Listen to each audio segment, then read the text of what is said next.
വിശദമായി കിടക്കുമ്പോൾ K T. Jaleel P K Firoz പോരാട്ടം മലയാള സർവകലാശാല ഭൂമി ഏറ്റെടുക്കൽ വിവാദത്തിലേക്കും കടക്കുകയാണ്.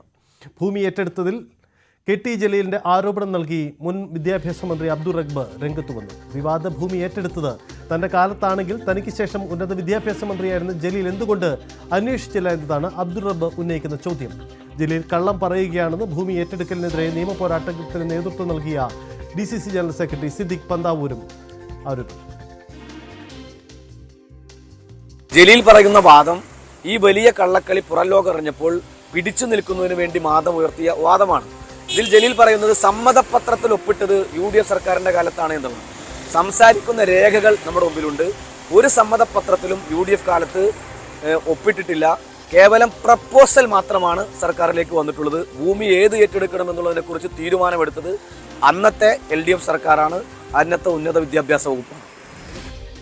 പിന്നാലെ മലയാളം സർവകലാശാലയുടെ വില നിർണ്ണയ സാക്ഷ്യപത്രം കെ.ടി. ജലീൽ ഫേസ്ബുക്കിൽ പങ്കുവയ്ക്കുകയും ചെയ്തു. ഇതോടെ ഈ വിവാദം പുതിയ തലത്തിലേക്ക് വരികയാണ്. CV അനുമോദ് ചേർന്നു. അനുമോദ്, ഈ പി കെ ഫിറോസും കെ.ടി. ജലീലും തമ്മിലുള്ള തർക്കം അത് മറ്റൊരു തലത്തിലേക്ക് കടക്കുകയാണ്. മലയാള സർവകലാശാലയുടെ ഭൂമി ഏറ്റെടുക്കൽ വിവാദം വിഷയത്തിലേക്ക് വരുമ്പോൾ ലീഗിൻ്റെ കൂടുതൽ ആളുകളെ ലക്ഷ്യം വെച്ചുകൊണ്ട് കെ.ടി. ജലീൽ അങ്ങനെ ഈ പോരാട്ടം കടുക്കുകയാണല്ലോ. എന്താണ് ഇപ്പോഴത്തെ നീക്കങ്ങൾ?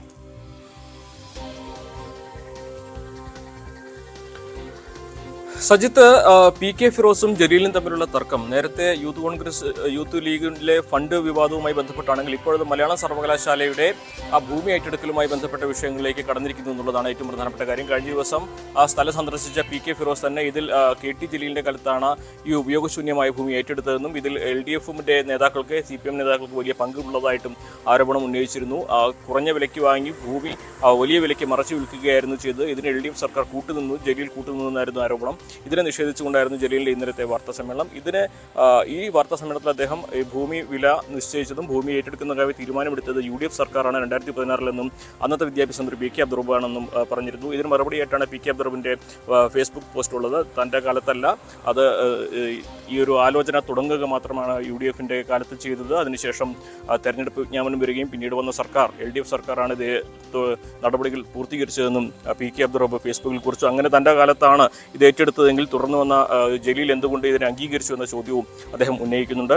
ഇത് സംബന്ധിച്ച് ഇതേ ആരോപണവുമായിട്ട് പി കെ ഫിറോസും ഇന്നും മാധ്യമങ്ങളെ കണ്ടിട്ടുണ്ട്. ഭൂമി ഏറ്റെടുത്തത് UDF-ന്റെ കാലത്തല്ല, LDF-ന്റെ കാലത്ത് തന്നെയാണെന്ന് അദ്ദേഹം രേഖകൾ സഹിതവും വ്യക്തമാക്കി. അതേസമയം DCC general secretary Siddique Panthavoor കുറച്ചുകൂടി ഗൗരവമുള്ള ആരോപണങ്ങളാണ് ജലീലിനെതിരെ ഉന്നയിച്ചിരിക്കുന്നത്.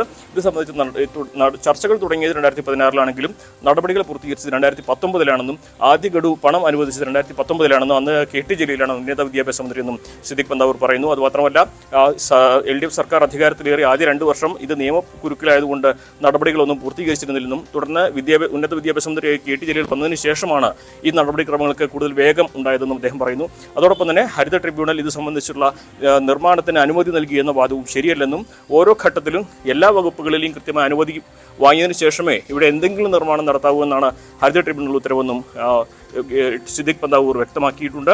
അതേസമയം ഇത് സംബന്ധിച്ച് മറ്റൊരു കാര്യം കൂടി പ്രധാനമായി അദ്ദേഹം ഉയർത്തുന്നത് 2025 ഈ വർഷം ഏപ്രിൽ മാസത്തിൽ മലയാള സർവകലാശാലയ്ക്ക് ഒരു സ്ഥിരം കെട്ടിടം വേണമെന്ന ചർച്ചകൾക്കായിട്ട് നിലവിൽ ഇത് പ്രവർത്തിക്കുന്ന തുഞ്ചൻ കോളേജിന്റെ ബന്ധപ്പെട്ട അധികൃതരുമായി ഉന്നത വിദ്യാഭ്യാസ മന്ത്രിയും മറ്റു ഉദ്യോഗസ്ഥരും യോഗം ചേർന്നത് എന്തിനാണ് എന്ന ചോദ്യവും സിദ്ദിഖ് പന്താവൂർ ഉയർത്തുന്നുണ്ട്.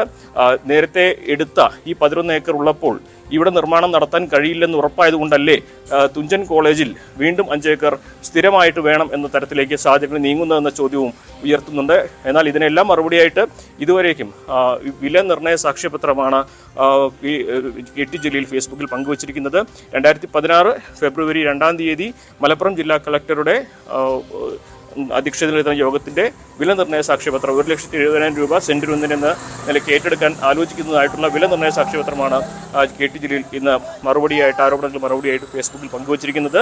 ഇത് സംബന്ധിച്ചൊരു കൂടുതൽ വിശദമായ വാർത്താ സമ്മേളനം ജലീലിന്റെ ഭാഗത്തു നിന്നും ഇന്ന് ഉച്ചയ്ക്ക് ശേഷം ഉണ്ടാകുമെന്നും അദ്ദേഹം അറിയിച്ചിട്ടുണ്ട്.